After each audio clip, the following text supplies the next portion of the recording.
Hey, this is Rich, and as part of Gauntlet Comics, we are currently playing one of two shots of Blazon. Blazon is a game by Rose Bailey that I got off of her Patreon, and it is Green Lantern Corps by way of Elric of Melniboné, and not everybody knows what that means or have read Michael Moorcock's fabulous books, but it's the idea of the struggle of law and chaos uh, with folks who can use the power of stars to create constructs to do their bidding. And the player characters are the good guys. They're part of law rather than chaos, although there are some chaotic entities who are benign more than malevolent. Not sure if you call them good. Nevertheless, Blazons are cosmically powerful beings who do the will of a number of different orders that have aligned themselves around the ideas of protecting the universe, often from their counterparts, who are the servants of chaos, known as Eidolons, Eidolons. These Blazons, both of them, are nominally originally from Earth, which is where we will begin our game session, specifically because it's Gauntlet Comics and we have this cool map. So we will just start off in New Gauntlet City. I will share that map with you guys in case I hadn't from before.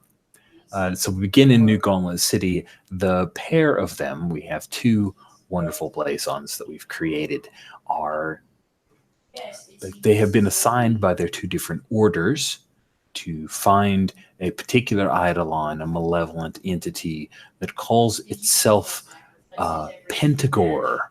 As Sherry pointed out correctly, that means five gores. So we have two sessions. That means we have to do 2.5 gores per session, I guess. I don't know. The math may or may not work out, my friends.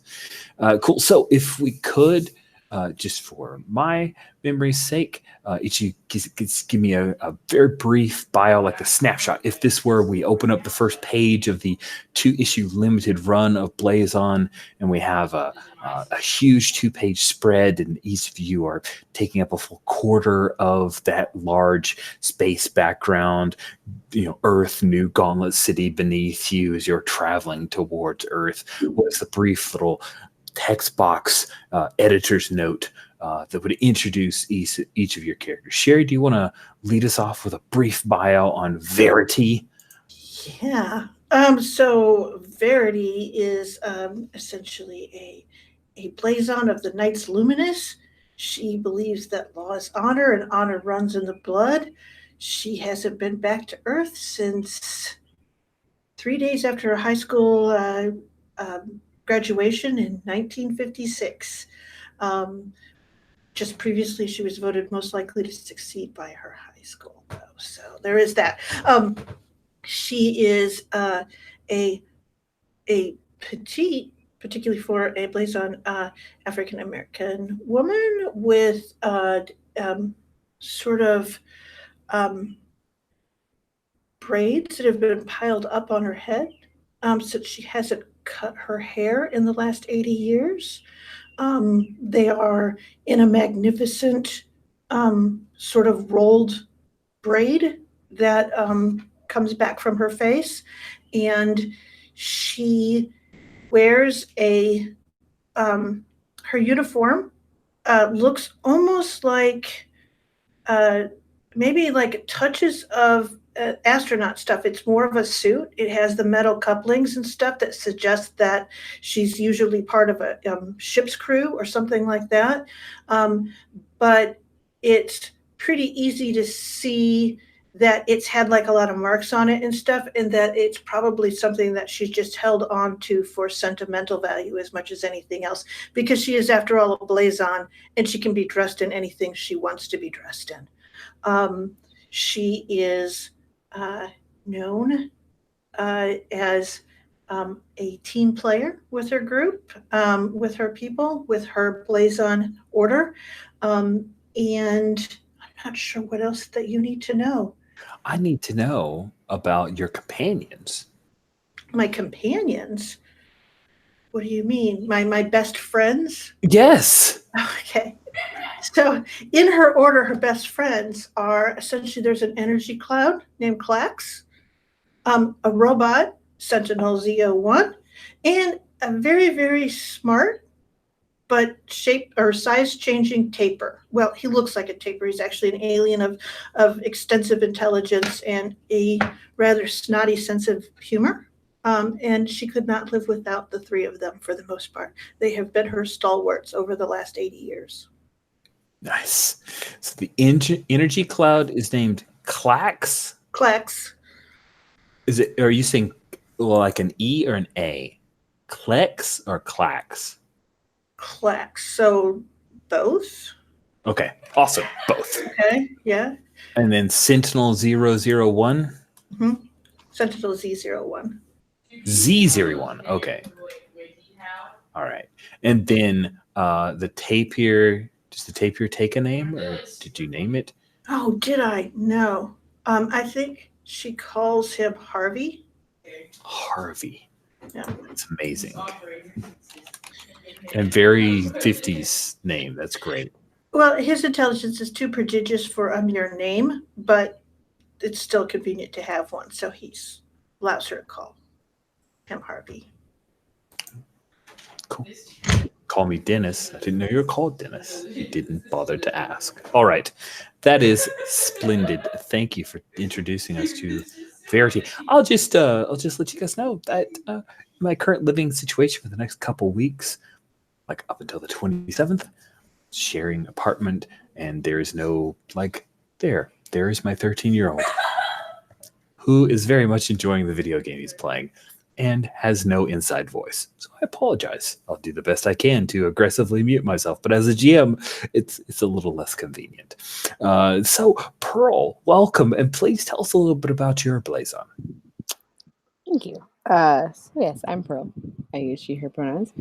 My Blazon is Cecilia Blue, and she comes from a line of well, her parents at least were refugees who became revolutionary fighters, and her mom actually became a Blazon and is now happily retired. But she considers it like very honorable to carry on that legacy. It's really important to her to and like for her honor, her own sense of honor. But she's also kind of not your typical Blazon. Even she's in the Grey Legion order, which is sort of dying out and has taken some people from slightly less prestigious places, as far as I can tell, than some of the other orders, and is more about at least the way she's chosen to interpret things, which she always interprets things the way that she feels she should, which isn't always the way other people do. But as being like, it's not about sort of your origins or your this or your that, but it's about like fellowship and dedication to fighting the good fight. So that's why she joined the Grey Legion. And even there, she probably like slightly got in because who her mom was, because she's known for like doing her own thing a little more than someone who belongs to any sort of order should. But she actually really, really believes in the cause. She's like very dedicated to fighting injustice. She just does it her own way. She typically wears blue because of her last name. She just considers it kind of a family thing. It's usually like a bright jewel tone blue of some sort. And occasionally when she thinks it's called for, she might even don a cape. She doesn't stick to one uniform, but whatever seems either appropriate or amusing, depending on which of those things is like more likely to go with amusing than appropriate, unless she really feels like she needs to be appropriate, and then she'll tone it down. But yeah, because her family were revolutionary refugee fightery people. She has never felt particularly grounded or settled in one place, and she kind of would like to, but doesn't know how. So she's just going with the adventure until she figures it out. And she also doesn't know how powerful she could be, really, if she like her mom is her role model and was like a super cool, powerful Blazon. And she feels like she maybe hasn't lived up to her full potential, so she intends to find out somehow. She does not have, sadly, an energy cloud, a robot, or a taper that she hangs out with, but she does tend to pick up little animal companions wherever she is, like animals like her. She likes them, and they'll hang along for the ride, and then she sort of drops them off before leaving for the next thing because she doesn't want to take them out of their home environment. She believes it's better to be kind than to be right, and that injustice trumps pretty much everything else, including sometimes like obligations and things that can get her in trouble with people she knows. And also that you compare yourself to no one, but you always strive to be better than who you were before. So I'm trying to think if there's anything else super important about her. I usually introduce my characters in character, and I forgot to do that this time. So this is like an interesting departure. She considers witnessing injustice and saying nothing to be the height of dishonor. That's something that she was taught sort of through, you could call it her culture. She sort of doesn't have a culture, but through her growing up. She also, at some point, did something very heroic, probably wearing a cape for good measure, in Undertaker's Row. And the kids there look up to her, and she feels a strong sense of responsibility to be a good role model, which she doesn't really fit the mold for a traditional role model. So that's something that kind of is a little bit of a conflict in her mind.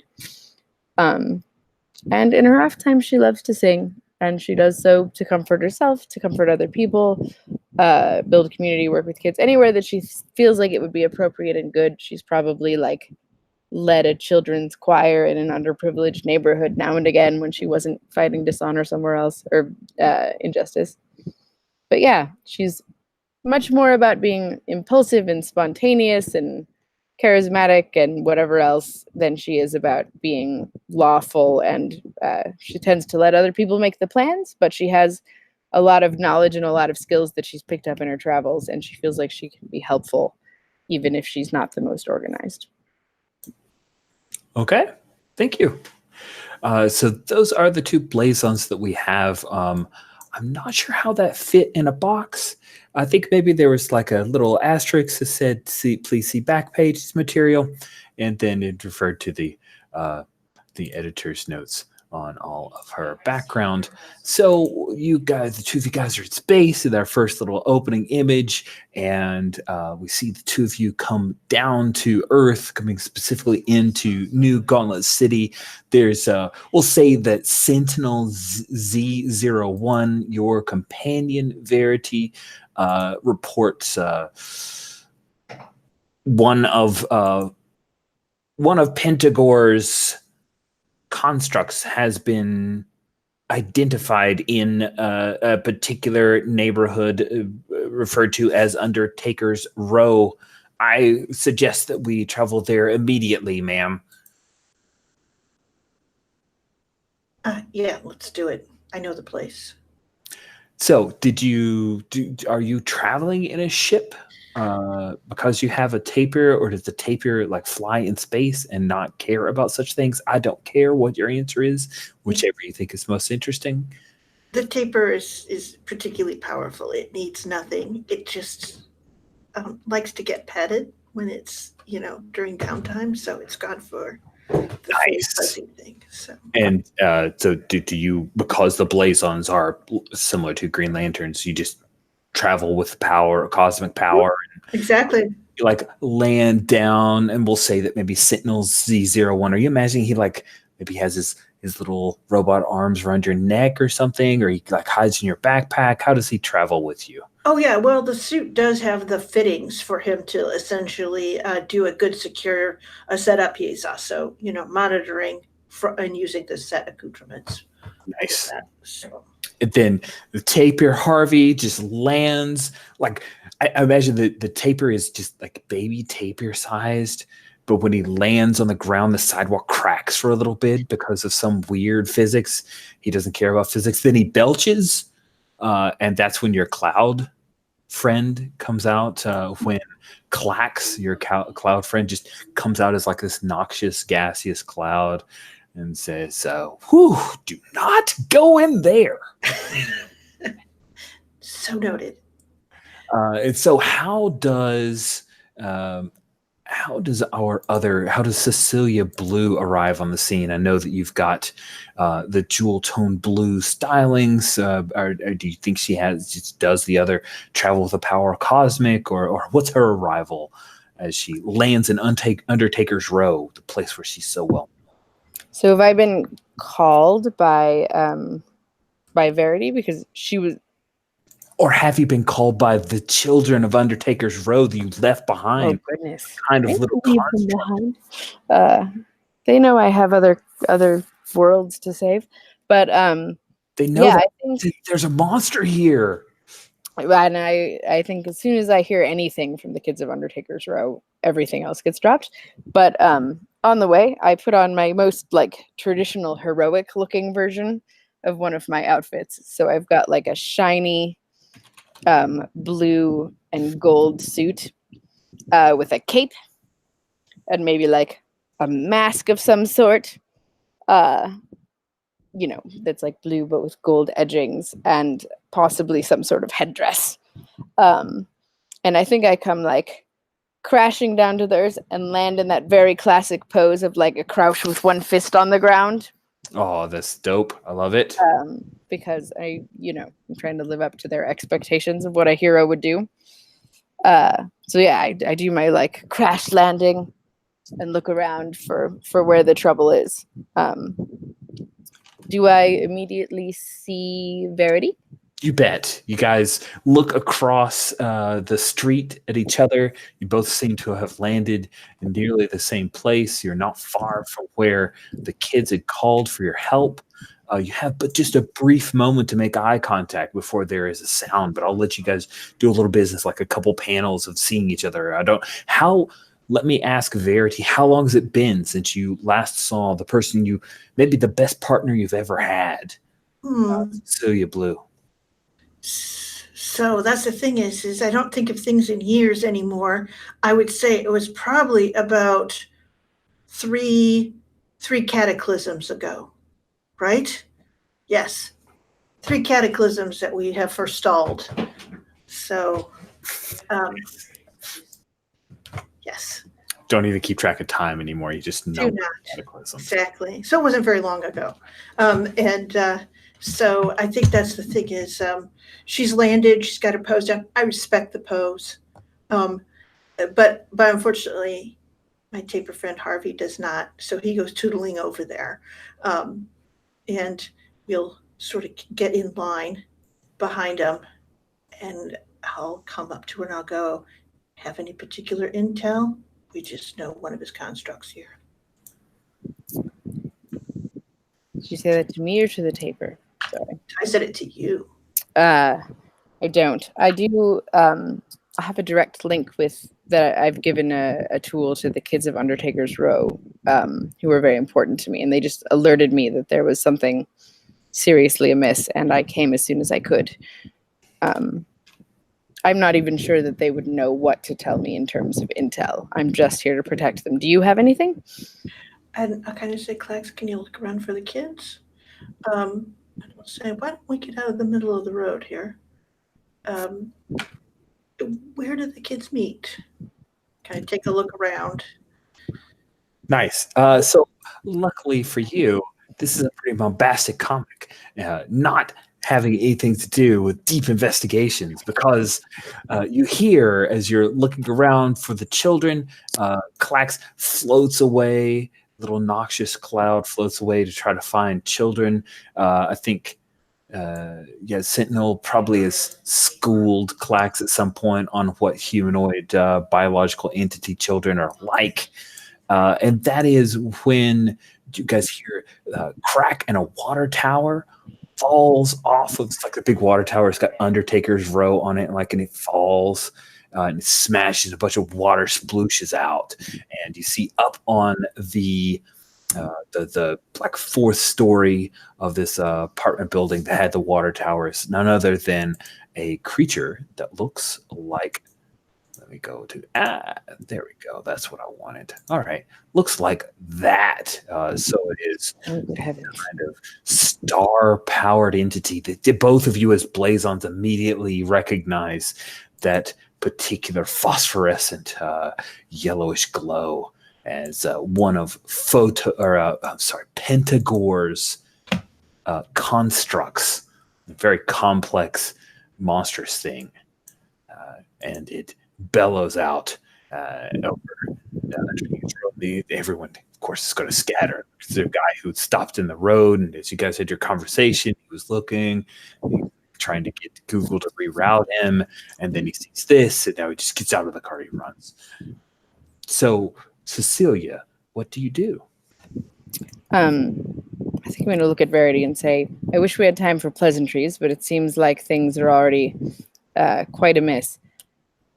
Oh, quick question before I continue that. Mm-hmm. The water tower that's crashed with all the water, is that like in danger of flooding the town? Do we need to handle that as well? It's not big enough to flood the town. It's just like, it's like 2,000 gallons of water is just splooshed over the side of the particular apartment, and then the top. There's the possibility of if the tower, like not at the water tower, like the top of it, if that falls off, that could hurt some people for sure. So that's something you should probably deal with.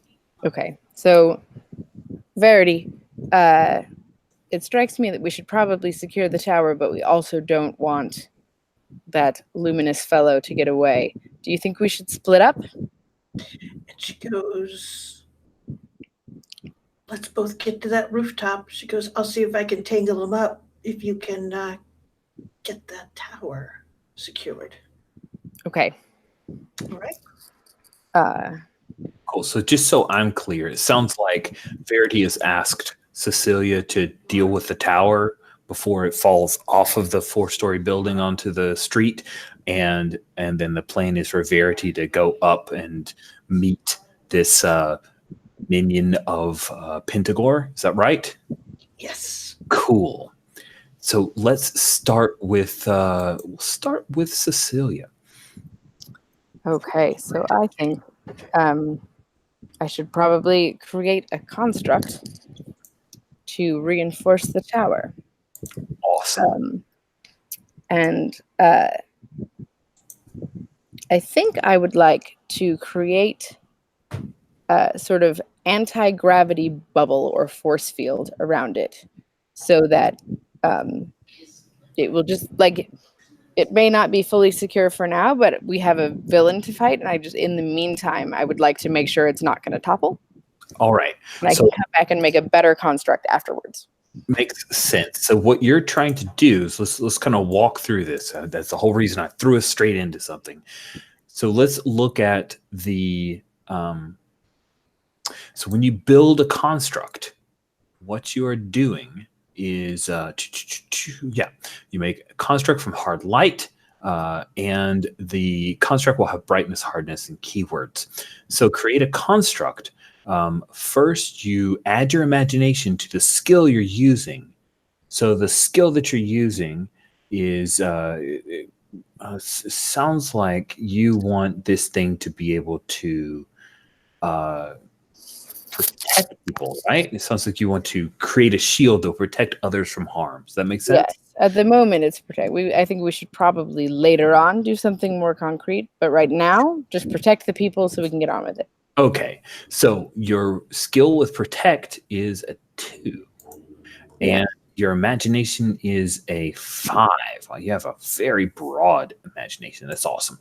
So the 2 of those are a 7, which is huge. Imagination plus skill of 7 allows your scope to be crazy, and you can do miraculous uses of a skill. So it's well within your rights to be able to try to pull this off. Wonderful. I'm going to set a difficulty now. The difficulty I'm going to set is moderate. So you will need 3 successes. The successes are 4, 5, or 6 on a 6-sided roll. Okay. What you're going to roll is so you've picked your attribute and skill that best fit your. No, I'm sorry. You pick your attribute and skill that fit your approach. And you assign 1 to the construct's brightness and 1 to its hardness. Just a sec. Yeah, that's right. So you just create the thing. Okay, cool. So which attribute, bravado, discipline, or fellowship, do you think is most appropriate for this shield that you're, this force field that you're creating? I'm torn between bravado and fellowship. I feel very strongly about the kids of Undertaker's Row, but they're not really like my team. And I don't know if fellowship sort of specifically applies to the team, which is how I was initially envisioning it. If so, I'm going to go with bravado. I am open to input on that. And then my protect is 2. Okay, so then the stats of this will be a 2 and a 2. Which means you don't have to make a heavy decision because you've got a brightness of 2 and a hardness of 2. So that hardness is what you would use if as the thing comes down, right? It's the shield that's holding it back. So you can spend charges to add keywords. So charges come from your pillars. They help you boost your capabilities. So you spend a charge, which comes from your pillars, to enhance. So you just need to add a keyword. So my recommendation, since you're using protect, is you can spend a charge to add reactive to the. Well, no, that's just what protects us. So let's take a look here at the keywords which are on the charts. It sounds like you want something that is multiple attack, phasing, punch up, resistance. Cool. So resistance allows your construct to ignore X points of the opposing entity's brightness. So you could spend charges from your pillar to basically give it armor effectively, if that makes sense. Okay. I suppose I'm not quite sure how necessary it is. Great question. So I think that a multiple ton metallic tower falling down, I would say that would be, let's say it would do 3 hardness worth of, or 3 brightness worth of damage to your thing. You knowing your limitations, you're going to need to spend a charge to make it strong enough to hold it back. Does that make sense? Yes. And so the charges are from my pillars, right? Yes. Does it matter which pillar I pick? Should I pick one? It should be one that you feel like, yeah, it doesn't matter a whole lot, but I think a couple of these really make sense. Yeah, I think being a worthy role model for the kids of Undertaker's Row. They're here, right? They called for you. So there's probably some kids that are like, they went and hid when this thing came out, but now that you're here, they're sticking there. They're coming out from alleys, right, and looking out from windows. So all you have to do is you can spend one or both of those charges, your choice. And there's a little drop down there to allow you to change that value. If you think one will do it, I wouldn't mind saving the other one for helping out when I join Verity. Anyway, so drop that from a 2/2 to a 1/2. And we currently have a construct, and I have been wondering where's the best place to put that. I'm going to put it down on starting at row 64 underneath you. You've personally got a force shield holding the water tower. Yes, and I'd like to, because I'm trying to be flashy for the kids, and I have lots of imagination and all that. I would like to specifically make it look like a shining bubble. Nice.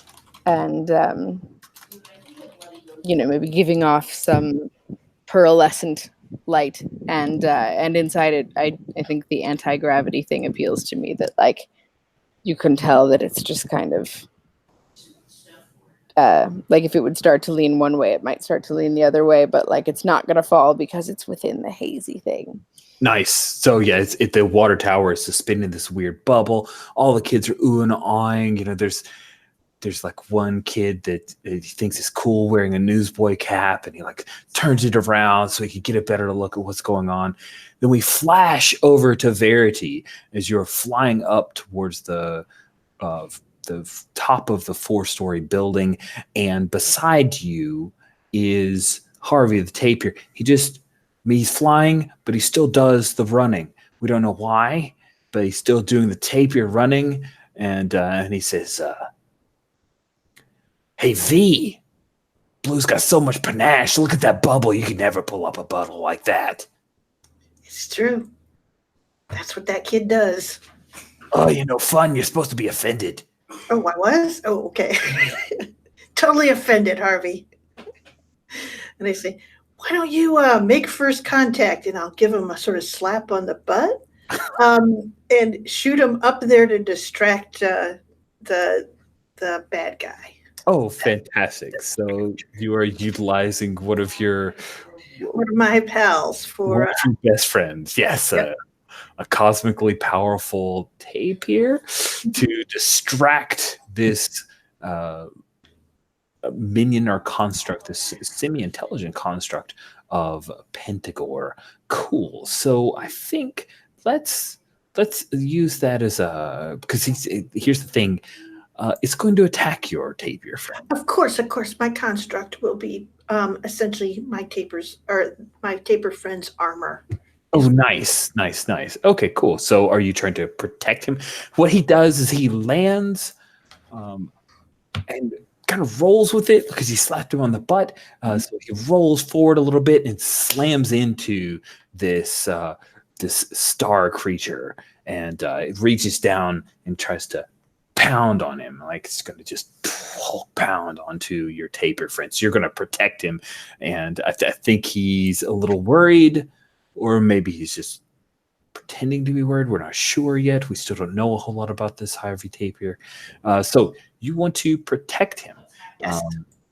So let's see. Your imagination is a 4. Your protect is a 2. That's a 6. You're well within your capability. You can create something the scope of a city, really, if need be. So that is easy enough. Let's figure out what attribute are you trying to add to this particular armor that you're giving to Harvey. So I think one of the things is I wanted to, let's see here. It says when controlled by the focus. I think what I wanted to do is essentially to protect Harvey. Okay. But I also wanted to slow this guy down, or like bring down some of his powers. So I see there's a few different ways that we can do it. We can use resistance, which means that Harvey would, I think you've already jumped to keywords. Let's start. Sorry. That's okay. It's okay. The reason we're doing this so we can walk through this together.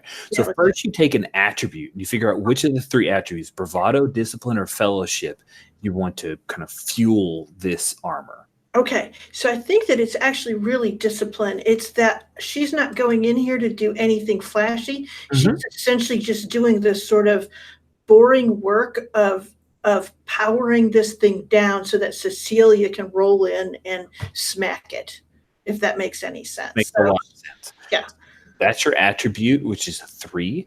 And then we pick with skill. I think protect makes the most sense, but if you think something else fits, we can talk it through. That's a good question. I did picture it as being protect, I will admit. Okay. I can look and see if I have something that looks even awesomer. It is not build. So I think that, it's probably protect, not brawl yet. Brawl will be next turn. Yeah, but I could see it coming. Okay, so armor for Harvey is the construct that you've created. What does it look like? I think that what it looks like is when this monster, smacks it down and you're expecting this sort of shockwave and everything. Mm-hmm. In fact, what happens is he hits like an eggshell of force, and it crackles and flies off, and it's like this layer and layer, almost like an onion. Yeah, well, like a pastry, like a shattering pastry where just it's like all the shrapnel of the construct, just he's breaking through that, and he's not sending any force down through the building or even hitting Harvey. It's just all being sort of pushed off and out by the construct itself. It sort of absorbs it and pushes it back out. Cool. So we actually have a decision point here. Hardness is how effective this armor would be at resisting this other construct trying to damage it. So which do you want to put the 3 in, and which do you want to put the 2? The other stat is called brightness, which is how much damage it would do to something else. Oh, I will put the most into the resistance, and the damage would be the 2. All right. Cool. Now we're to the point that I think you were working on, which is spending charges from your pillars to add keywords. And what keyword were you thinking about adding? Well, I better pick my pillar, right? Yeah, let's do that. So here's the thing is that to some extent, this is getting back to Gauntlet City and that sort of thing. So I could look at it as being that most likely to succeed, thing, do you think? I love it. Absolutely. I could see even like maybe there's a thought bubble where she's remembering that, or I like it a lot. So I think that's what I am thinking of. All right, I'm going to drop that down from a 3 of 3 to a 2 of 3 in the stat there. And so which of the keywords were you interested in adding in? Okay. So you got a bunch of options. There's some No, it's crazy. So that was the thing so can I have more than one or just one keyword? For every point of charge you spend, you can add more keywords. I don't think there's a limit. Just as much charges as you've got. Yeah. Okay. I think I'm going to go with entangle then. I think is how that works. Is that there is a limit. It's specified by the skill you use. Well, specified. I'm not worried about that. Limited by the skill rating that you have. So if you have a 2 and something, you add 2 different. Okay. So I think, so I'm going to go with entangle. Oh, that's awesome. I think kind of mutes how much effect he can have on the thing. It sure does. And then I'm going to go with, wow, how about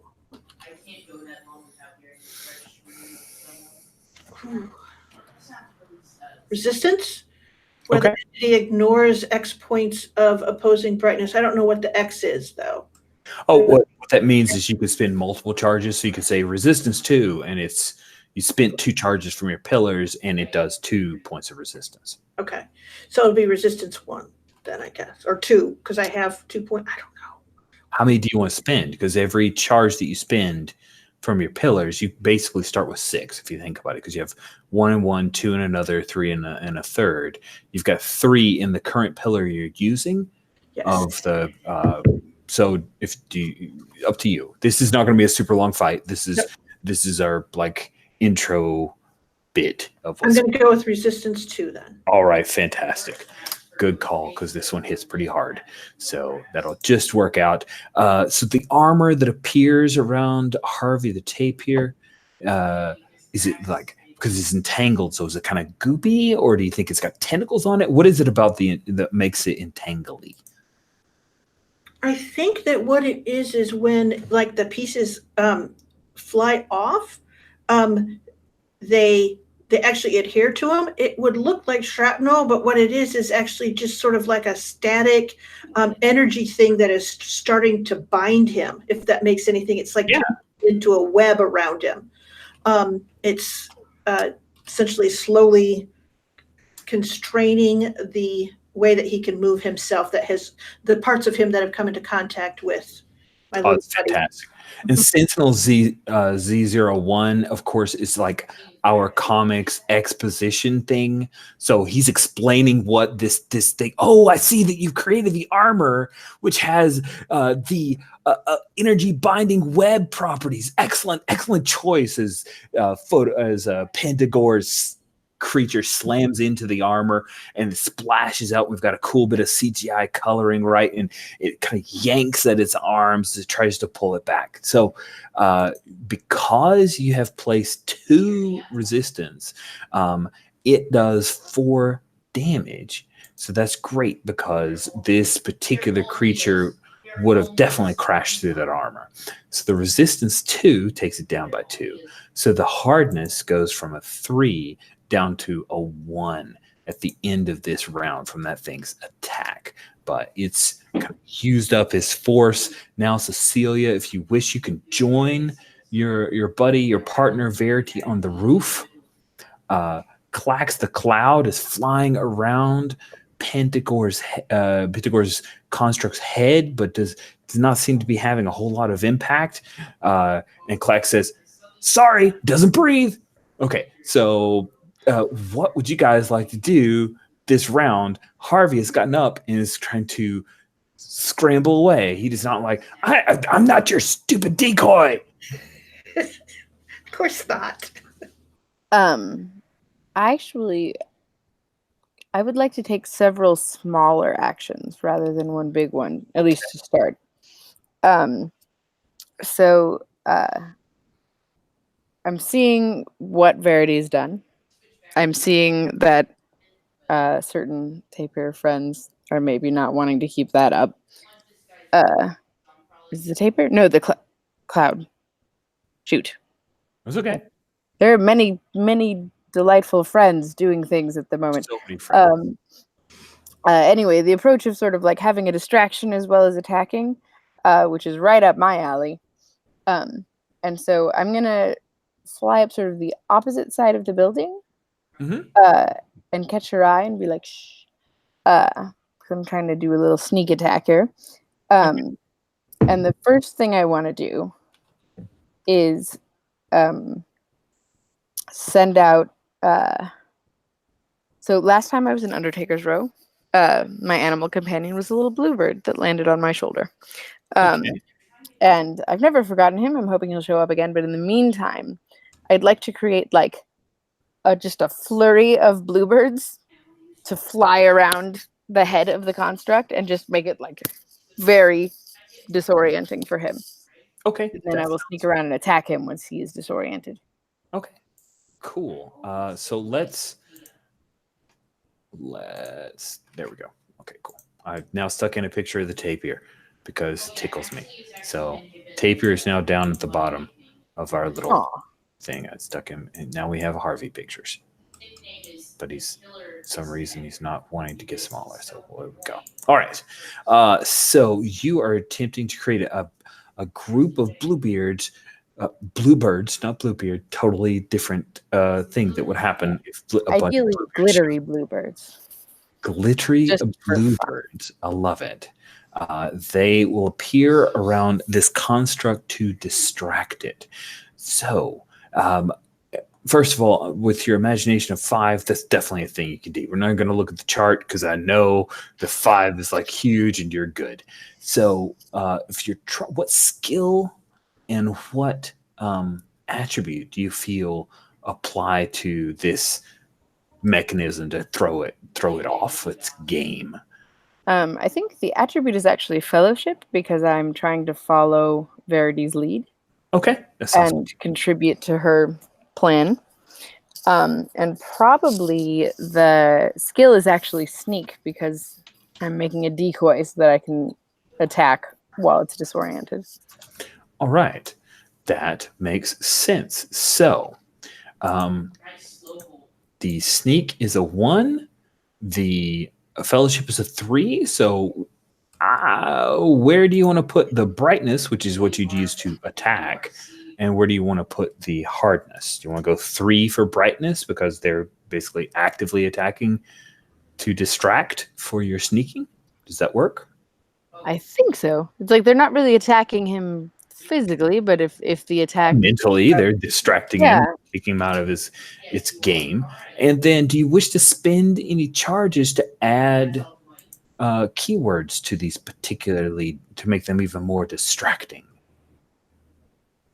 I don't think so because my main attack is still coming, And so this is sort of a momentary, showy bit of flustering, but I think I want to save my charges for my actual attack. All right.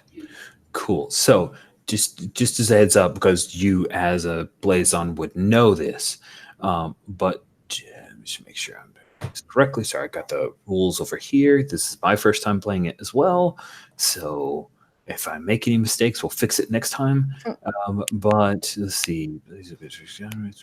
So your focus is governs the number of independent constructs or entities that you can control with no limitations whatsoever. Just so you're aware. So yeah, all right. So you throw up the bluebirds and you are distracting. That will be part of your attack. What is the thing that you are distracting in order to do? Like what you said that's half. So what's the other thing that you're pulling off? I intend to fly around and punch him in the face. Awesome. That is fantastic. So I think that you should, if you're actually physically attacking, so you guys are, you're using an attack. An entity clashes with a single other entity. So let's set a difficulty, and then you are going to be attacking directly that construct, which is pretty cool. So I think that the difficulty here is going to be... Ooh, quick thing. Yes. Because I'm in the Grey Legion, when I attack using this, or when I use the sneak skill, I add 1 to brightness. Ooh, so this thing actually has a brightness of 4. Or we could switch the stats so that one of them is... Oh, yeah. Well, then it would be brightness 3 or of something. 2 and a hardness of 3. Whichever I'm not 100%. Hardness or like brightness is attack ability. Sorry, what? Brightness is attack ability. Hardness is what? Like hit points. It's so like basically if he tries to bat them out of the sky, how hard? Yeah, let me use that extra 1 that I get, and let me make it a brightness of 2 and a hardness of 3. Well, those are going to be some persistent little bluebirds now. That's the idea. That he keeps trying to bat them away and like see through them, and they are just zooming all around the place. Okay. And the glitter makes it even more distracting because it's shining lights in his eyes. Glitter you can never get rid of it. It's going to stick to him until this construct is dissipated because it's glitter. Yeah, my whole way of attacking this guy is based on like efficacy, but also that I know the kids are watching, and so I'm trying to make it like I love it. Super showy. More thought bubbles of like must impress the kids here. I love it. Yep. That's why I'm going to punch him in the face. Fly around and punch him in the face. Now, of course, that's brawl. Right. You have 0. Yes.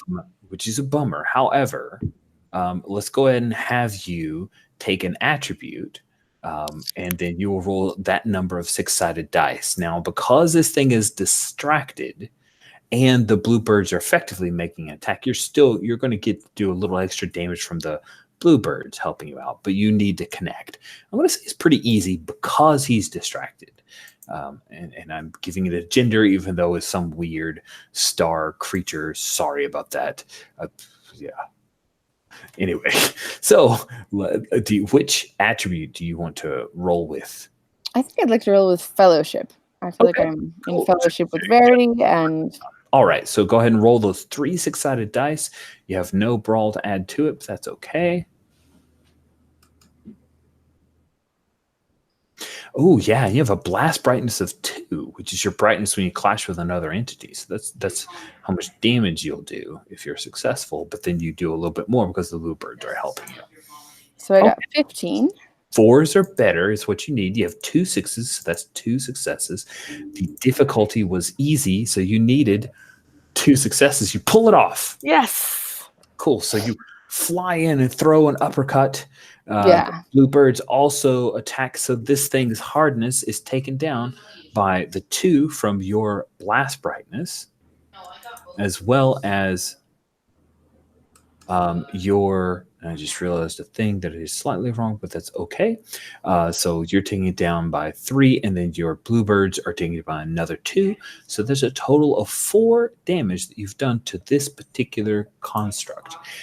So it flickers for a moment, almost as if it's going out of phase, but then it growls and will attempt to attack you. Verity, you see this thing is reaching his hands out to try to grab your partner, Cecilia Blue.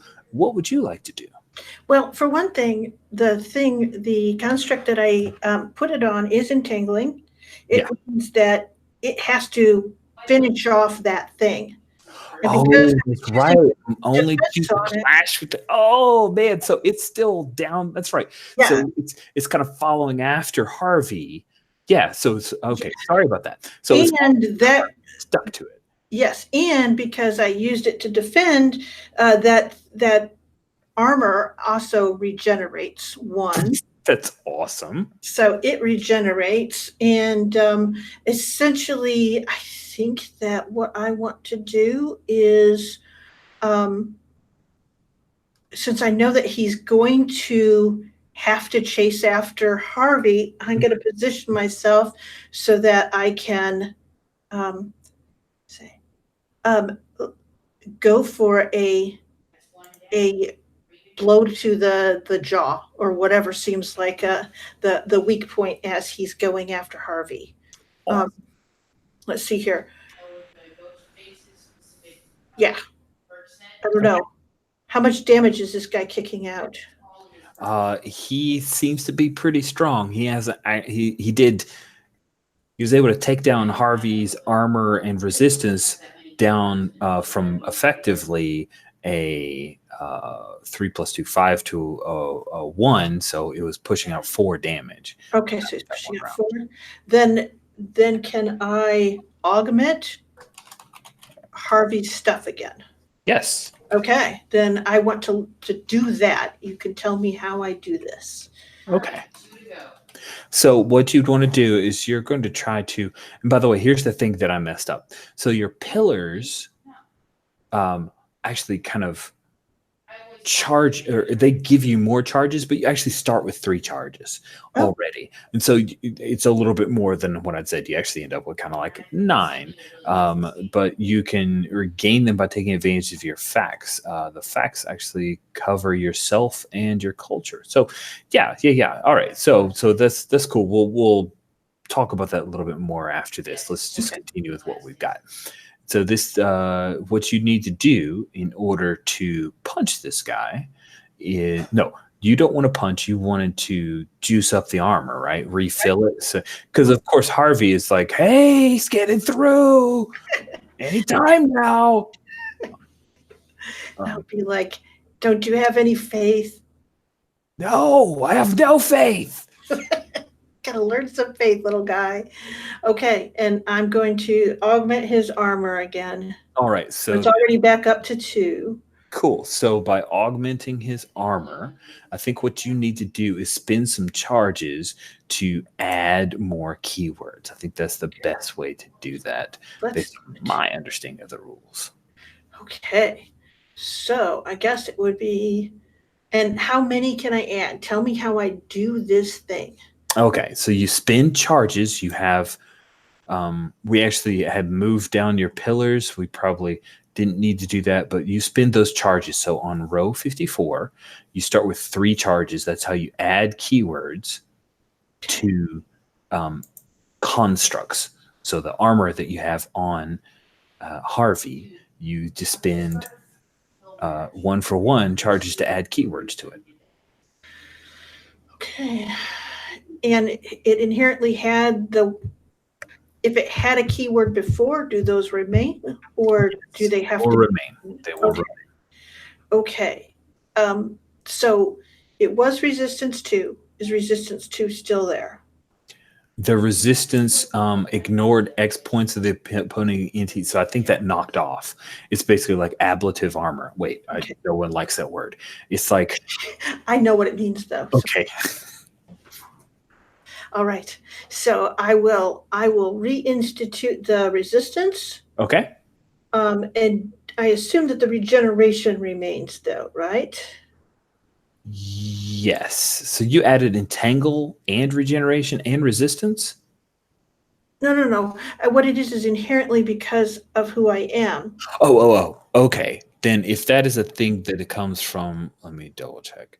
Magnanimous protection. There you go. All right, cool. So that sticks. Okay, good. All right.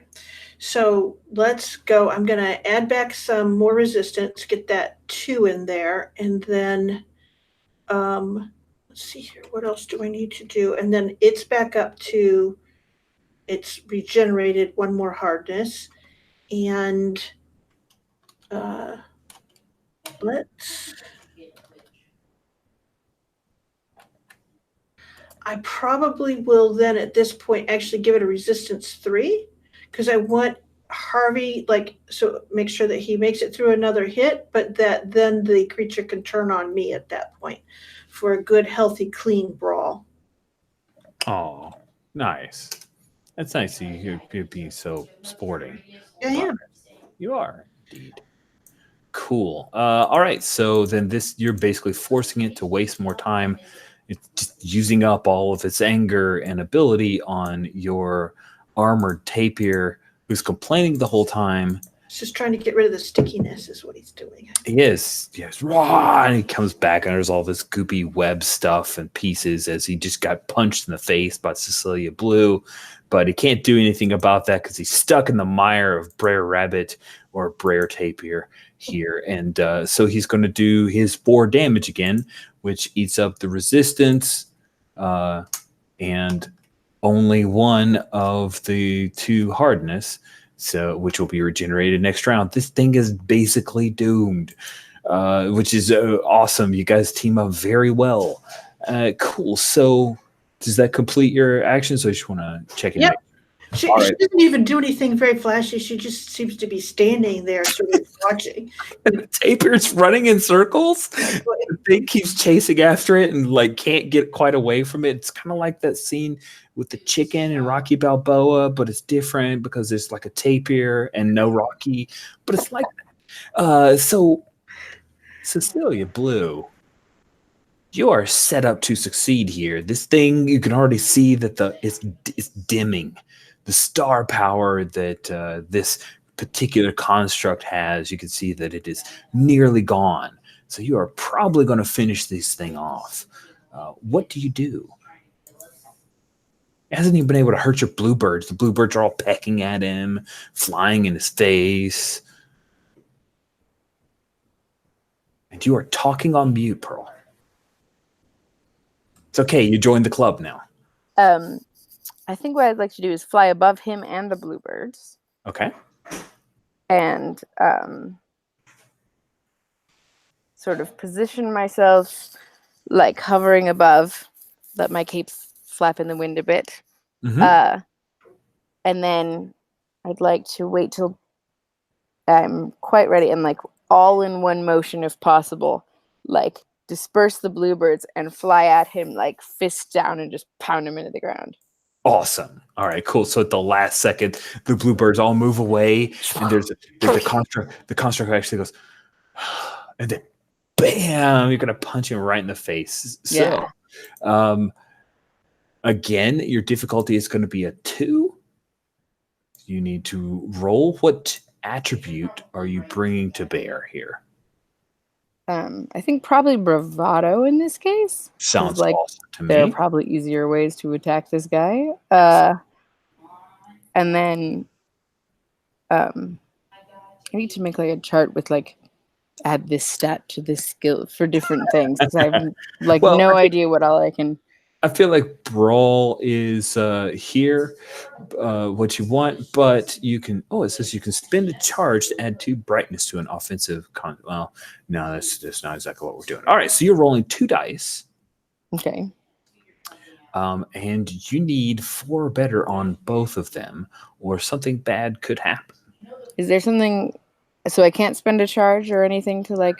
That's a great question. Is there something you can do to juice that? Let me see here. Feels like I should be able to. Seems like you should be able to. Let's take a glance. You know what? If you can normally spend charges, why don't we let you spend charges 1 for 1 to give you extra dice in this attack? So down on row 54, you've got 3 charges. You can spend Okay. up, 1, 2, or 3 of those charges to give yourself extra dice for this punch. I'm going to go 54, you say.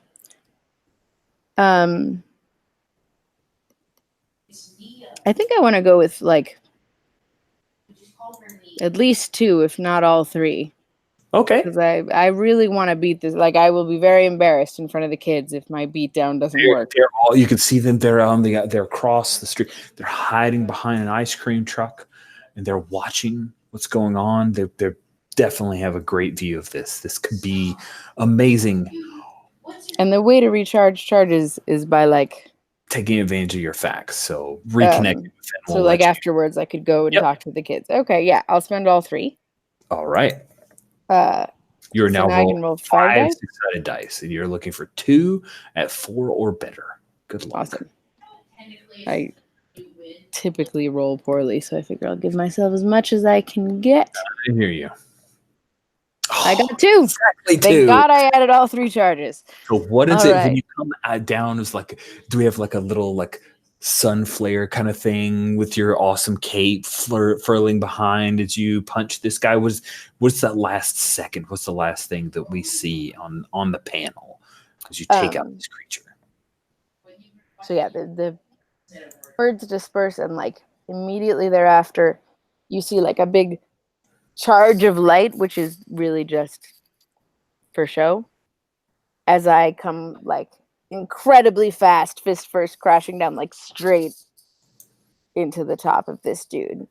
Nice. So the final panel might be like me mid punching him into the ground. Like, he's gonna go all the way to the ground, but you can like see my fist on his head and the light coming out from behind me, and like maybe some waves of, you know how they do in comics, you know, to show that the impact was huge.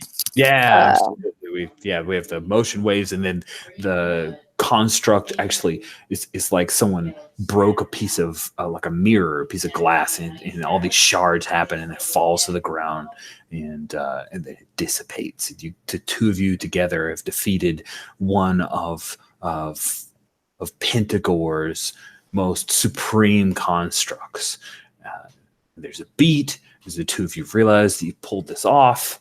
And Harvey starts trying to wriggle free from the entangled armor, and then you hear all the kids down by the ice cream truck are like cheering and high-fiving each other, and like, oh, I told you she'd do it. Oh, you have no faith. You have no faith at all.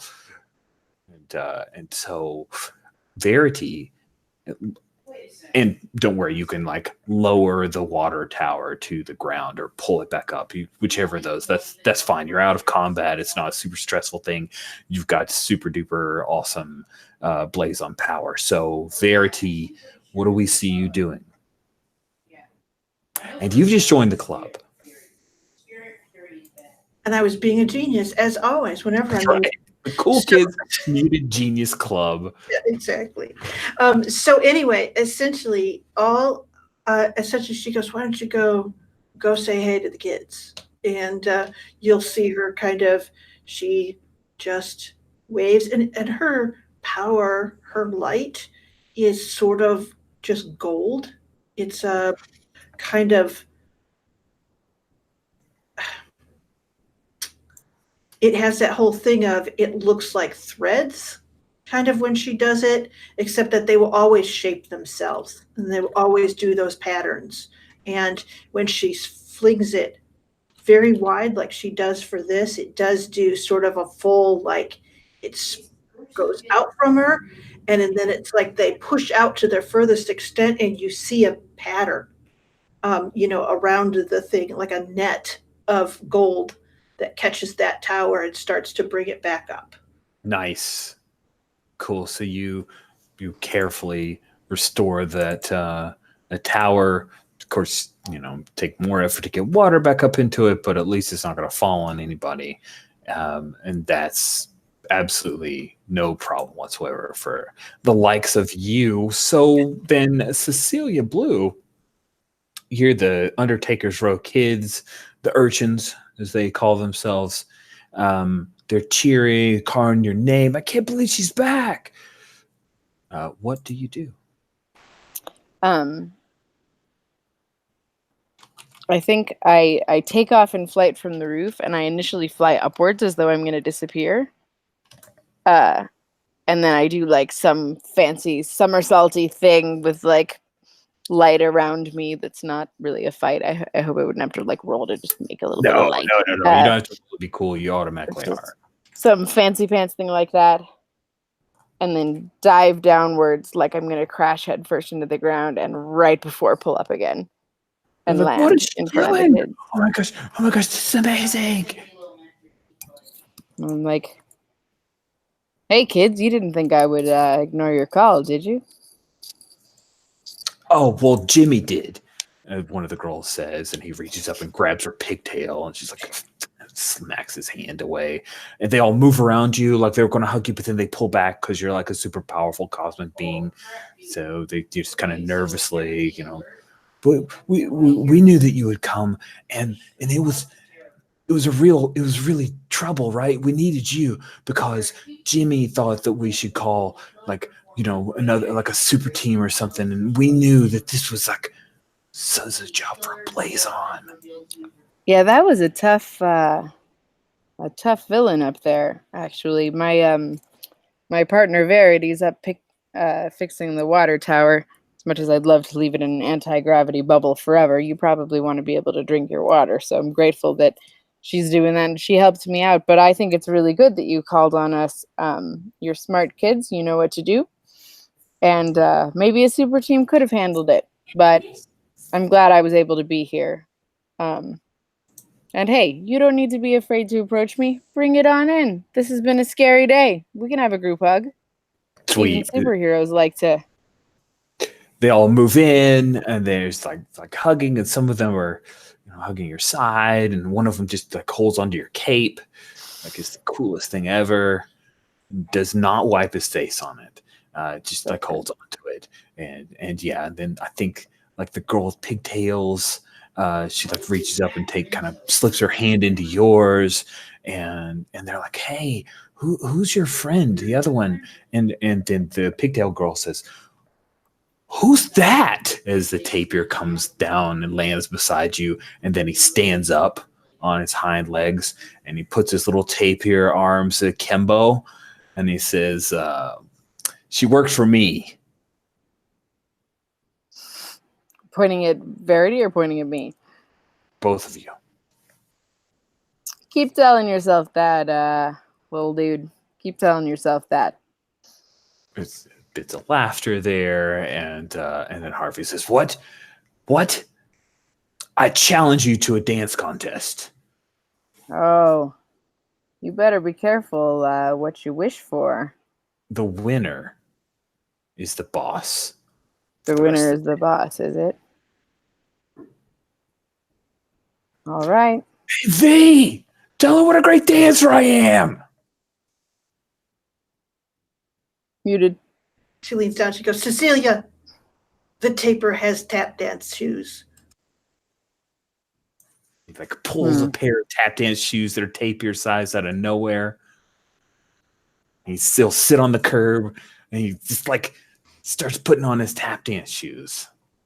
Let's see your best. Nice. So he's of course looking up to you, Verity, now that you've restored the water tower. He is looking for some help here because he doesn't have left feet or right feet. He just has tapir feet. And I'm gonna yell up to Verity in case she isn't aware why we're having a dance off. Mm-hmm. Apparently, the winner of this is the boss of all of us, so that she hopefully won't help him out with too much fanciness. Because I'm hoping she wouldn't want him to be either of our bosses any more than I would, particularly. Plus, like, I need to look cool in front of the kids. So, right. The problem being, though, is that inherently, it's not really me that would be helping Harvey out. It's Sentinel Z01. They've watched all the Fred Astaire movies, and essentially that tapir is going to be making some pretty cool moves. All right. Sentinel Z01 comes down and like takes his scroll and opens it up, and it's some kind of holo screen on it. And he remembers he pulls up some images of I can't remember the particular one, but the one where Fred and Ginger like go up the wall. And was that Fred or was that Gene Kelly? I can't remember. You know which one I'm talking about. Is that, I don't know. I could Google it. It's familiar enough that I can picture it. I just can't quite. Cool. That's what I'm after. But now I want to see.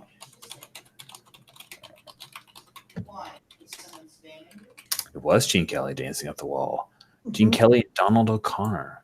Right? Is that it? No. Is that it? Hold on. No. Nope. Google's failed me. That is not. It is Fred Astaire. There we go. Fred Astaire. On the ceiling, 1951. All right, cool. And it was just him by himself. All right, so there. Yeah, that is what has been brought up. 1951, Fred Astaire, YouTube in the corner, because #branding. And the tapir dances up a storm. There's a full like animated sequence as he like dances up on top of the ice cream truck. There's a whole tap thing going on. Sentinel Z01 like throws out some awesome symphonics and some weird alien jazz routine. And if you want to defeat him in your dancing, your difficulty will be, I'm sorry to say, it will be moderate. Because he's a moderate dancer. Because he's still a tapir. That's all right. I got some plans for this dance off. So I just need to know what things I'm needing to use. I know. We keep doing things that this game isn't making. It's all about like, I'm going to make a machine that does a thing. And we're crazy because we're not doing that. So here is what we're going to do. You are going to use a attribute and a skill, and you're going to roll that many dice. Okay. Is this a different scene than the one with the monster? It is a new scene. Do you want to? So, when attacking with only a single construct in a turn, my construct gains Alpha Strike keyword. I don't know what that is, but if it's handy. Alpha Strike, the entity attacks another entity, deal the attacking entity's damage first. Okay, this is the thing where you kind of have a fast initiative. Oh, well, that's not that helpful in this case. All right, so an attribute and a skill, you say? Yes. But not in my imagination, which I'm planning. No, your imagination is great. You can imagine amazing dance numbers, but you still have to pull it off. All right. I'm going to use no, because I have traveled the galaxy and picked up dance moves all over the place. I buy it. I like it. And then I'm going to use bravado. All right. Think. You've got 5 6-sided dice here. I'm going to clear the dice. All right. Don't fail me now, dice. The kids are looking. Oops, wrong button. So I got 2 that are 4 or above. All right. That is that means you would have succeeded an easy task. Can I use a charge? Can I do something? I have to win this for the kids. I'm afraid that the tapir is too cute. And while you know that your dancing was probably superior, he is so adorable that the children, it's all about forbidden knowledge, that the children are cheering for Harvey the tapir, especially that one kid who wanted to call in some other super team. He super wants to see you be the underling of Harvey the alien tapir. Oh man, you could still describe the routine, but It's not fair because the kids are attracted to the tapir. It's why, never be in a picture with a kid or an animal. It's true. It's Get true. out stage. It's not fair. I'm sure you're dancing with highs. Tell us a little bit about your dance routine, though. I think even if the tapir wins, I think as long as I still look cool, I'm fine. Because that's really my aim, is to look cool in front of the kids, and I'm definitely not going to let a tapir be my boss. So I'm the stakes are not as high really for me as they're made up. So I think I float up a couple feet in the air, and I'm going to do my whole dance routine in the air. Nice. And I start off with a mix of breakdancing and hip hop dancing from Earth. And then move in with a rapid fire set of moves from across the galaxy, culminating in one where I start spinning and spin faster and faster and kind of shrink. And then like I was balling up, into a little ball as I'm flying, only I can actually shrink myself a little bit, at least visually, if not. And then at the end, right at the drop at the end of the song, light blows out all around me, and I land in a really cool pose. That's awesome. They're amazed and delighted by this. But yeah, that's all I really needed. Everyone except for the pigtail girl. She's ride or die. She's ride or die blue. She's ride or die blue. Oh, blue. Jimmy's leading the cheers for the tapir, and a few people kind of go with the cute animal that is actually an alien being. But then that the pigtail girl. By the way, what's her name? The little girl with cute pigtails. Saskia. If you're ever gonna get no man's way.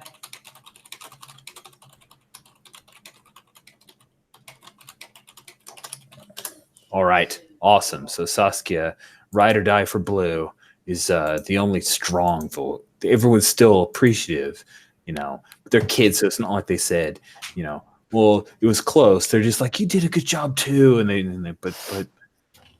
but ultimately, it's okay.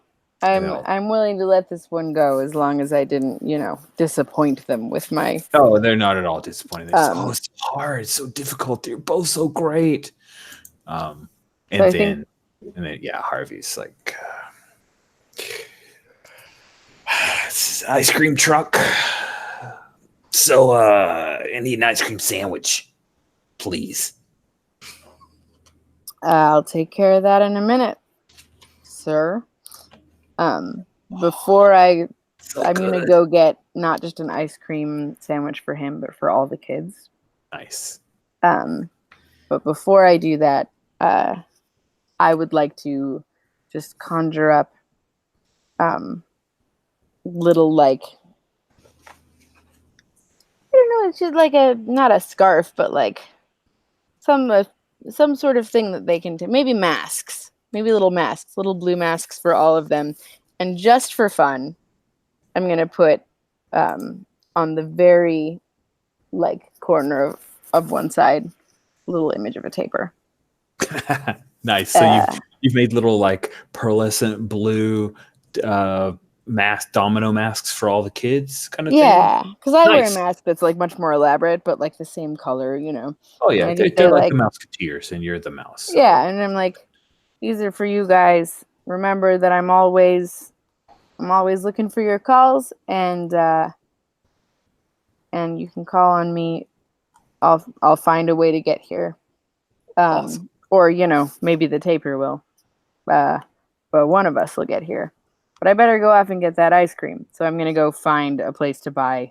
There's an ice cream truck. They were hiding. Oh, it's right there. Yeah, it's literally right there. He was dancing on the ice cream truck. So awesome. Real easy. So, the guy actually looks up, is it safe? I mean, I know there have been kids out there, but I've been in here in the safety of the truck. Is it safe now, though? It's safe? It's safe. I've got you, good sir. And I'm going to need one ice cream sandwich for my tapir friend. And, hey, kids, come line up. Oh yeah, they do. And They're immediately in line. Each kid let each of my friends here pick whatever ice cream they like best and put it on my tab. All right. The kids start slowly going through, and each of them take about 5 minutes to make a decision because there's they do. literally 60 different ice cream items. There's screams that mine's going to melt in there before you figure it out, but they're completely distracted with this and absolutely delighted with getting free ice cream. Verity, you have taken care of the water tower. You've watched an amazing dance off. What are you doing as this ice cream line has formed and arguments are happening? I think it's only after the tap dance thing that I noticed that sort of behind the ice cream truck is, essentially on the sidewalk. I see the sign for the little church that's there, and it's essentially says Reverend Sweet, this Sunday, the Lord will protect us. And I think she just kind of walks up to look at that. Reverend Sweet? Like her ooh, last name. yes, her last name. Oh my. Yeah, her father was a reverend. Wow, but that was a long time ago. Mm-hmm. So we got to come up with a cool name for the. Is this like the? Would you really call something like the Undertaker Christian Church, or like is there a particular denomination we need to go? Like I don't think you'd name it Undertaker or something, so it's got to be named something else. Like, what are we thinking? Probably the shepherd, the Shepherd City Church. The Shepherd City Church? Yeah, the Shepherd City Church. Or yeah. I like it.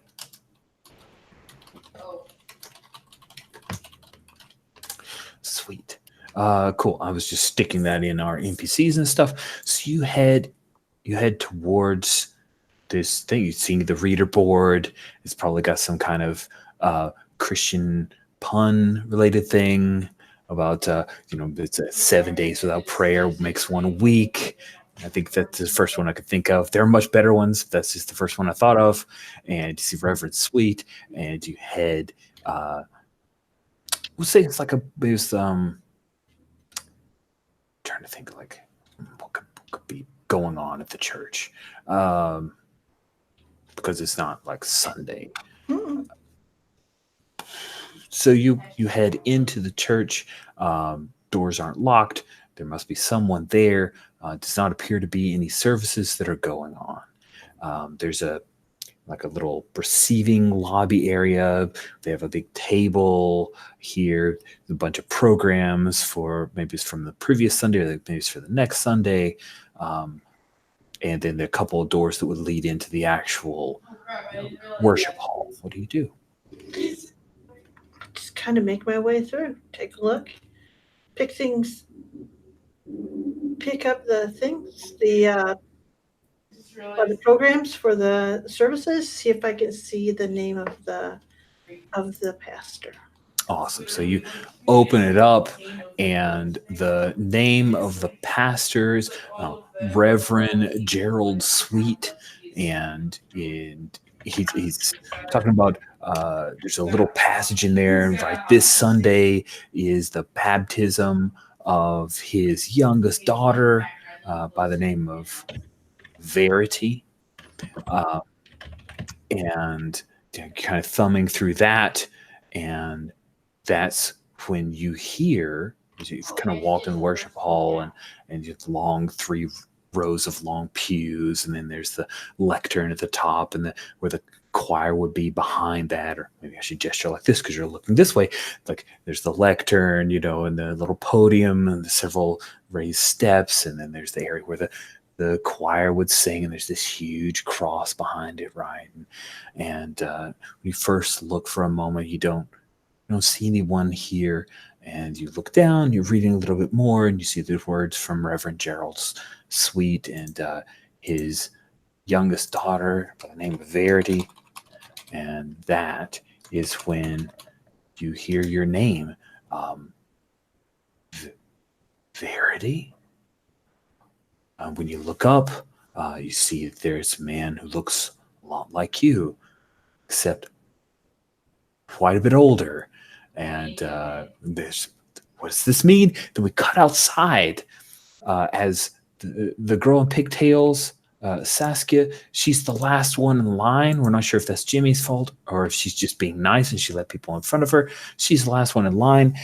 And you're there, Cecilia Blue, just enjoying the affection and the adoration of the Undertaker Row urchins when the sun above, for a moment, it's as if clouds kind of come out of nowhere because you notice that it starts to get a little dimmer. And then when you look up, you see that the yellow sun starts to fade to like an orange, very unnatural orange. And even though it's a little bit early, that is the cliffhanger that I'll leave you guys with to end our first of 2 sessions of Blazon. So there we go. Now I want it to be more sessions. I feel like I'm getting the hang of it. I know, we're starting to get the hang of it. And by next time, I'll have made like a whole chart of how to roll things. And then I won't be so confused. Very cool mechanics in this game and very cool concept, but also many things to keep track of. There's a lot of fiddly bits. It does feel like the kind of fiddly bits that once you played it for a little while, it would be so fast and so smooth. Yeah, I think so too. I think so too. I'm starting to get it. Oh, we'll probably, let's just go ahead and have you guys recharge yourselves. As long as you can tell me a pillar that you think applies in this downtime, we'll let you recharge those 3 charges back up. And we'll get everything back to default now that we kind of better understand how the mechanics work. So which pillar do you think, Cecilia, refuels you up to full in your charges here before next session? Find my pillars. 17, 18, and 19 rows. Well, I definitely didn't witness injustice. I didn't spend the charges for this, but I did not witness injustice and say nothing. I swooped in the moment I heard from my kids. Mm-hmm.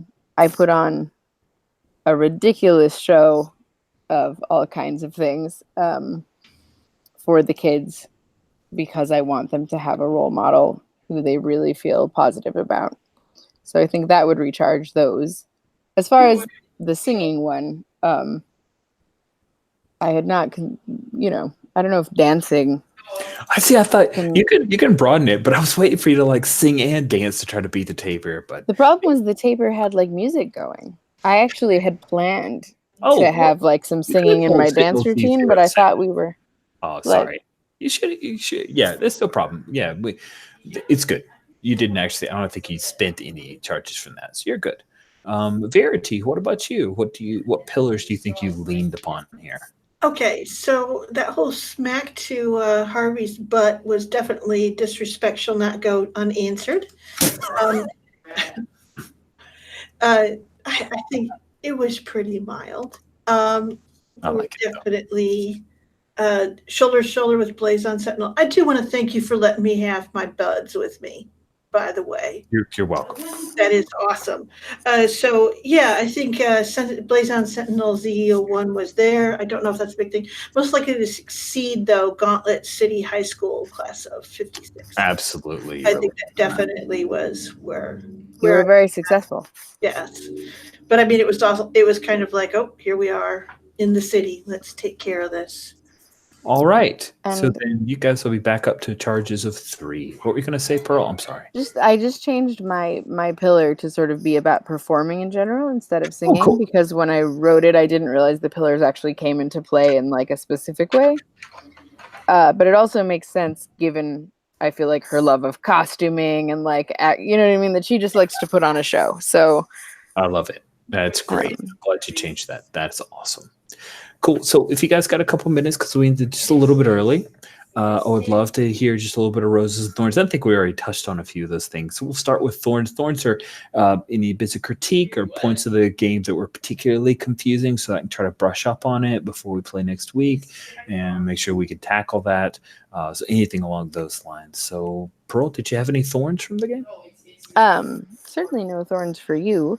And I don't think any thorns actually for the game in general, other than that I would love to have like a 2-sheet spread that just lays out, like, if you're doing this kind of attack, you pick an attribute and a skill, and these are the things you can add, whether you can add or That's a good because- idea. I think building that will help me kind of formulate it a little bit better. So I'll try to work on that before next session.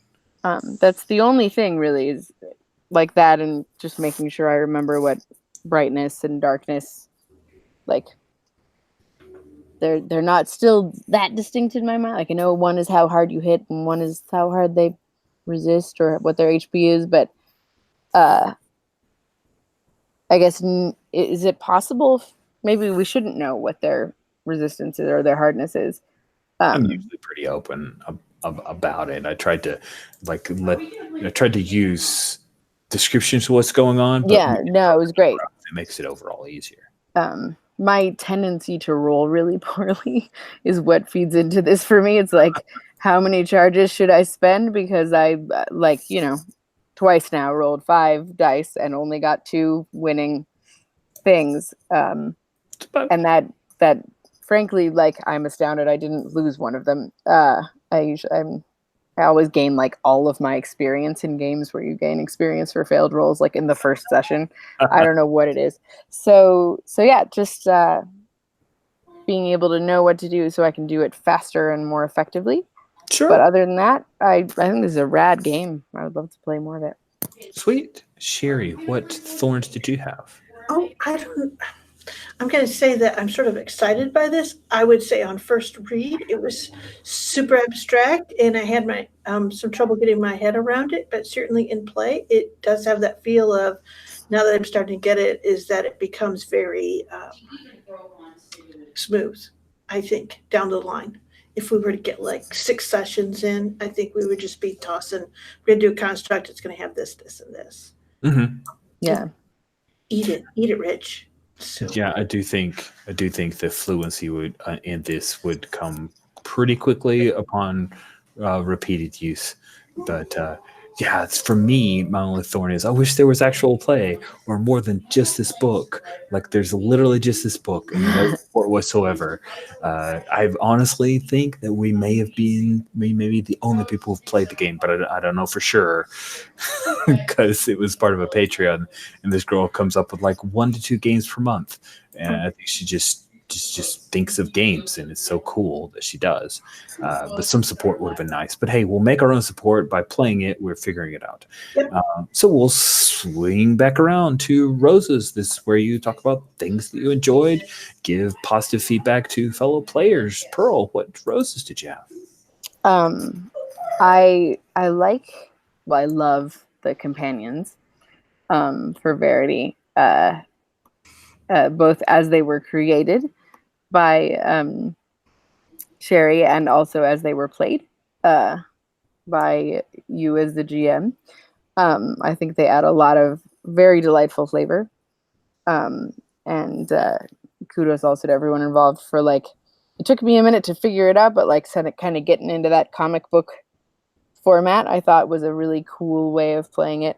I also really appreciated that Verity, I think, immediately sort of figured out what kind of ridiculous Blazon Cecilia was, and like played a good partner / foil to that, so that I could be stupid and showy and all this stuff, and she could be really effective, but also without losing character and personality by interacting with her companions and stuff. I thought it was a really good balance of, like, we probably need one more efficient person who thinks things out on the team, and it would be easy for that person to like have become boring, but it wasn't boring at all. And I appreciate that. And then for you as the GM. I just thought you took a book that does have a lot of stuff in it, all of which is great, but is allowed to take in it first. And as you mentioned, sort of like using descriptions rather than just like going through the thing. And I thought you kept it moving really well. And I appreciated both sort of the way you set things and the way you let us have freedom to move within them.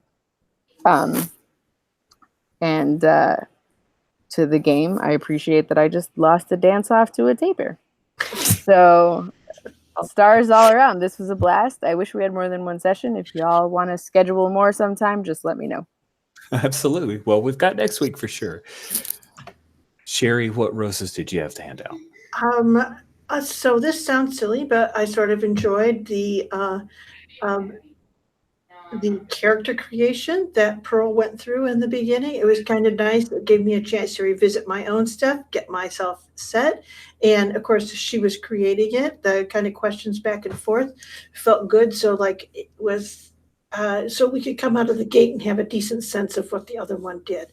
So that worked pretty well. I enjoyed that a lot. I'm kind of really intrigued by this game. It seems super balanced. Of course, my brain wants to figure out which of the charges are most efficient, but I'm looking at it and it's been pretty carefully balanced. So you can choose one thing so pretty awesome.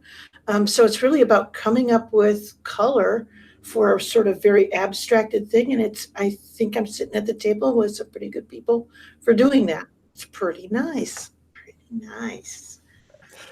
Yeah, I've got a few roses to stand out too. I've really enjoyed both of your characters. I think you guys took all of those, 3 of this, 3 of that, 3 of that, and created coherent characters that were still nuanced. And I enjoy both of them. Like I could totally see that this is a team up book, but each of you have your own solo books.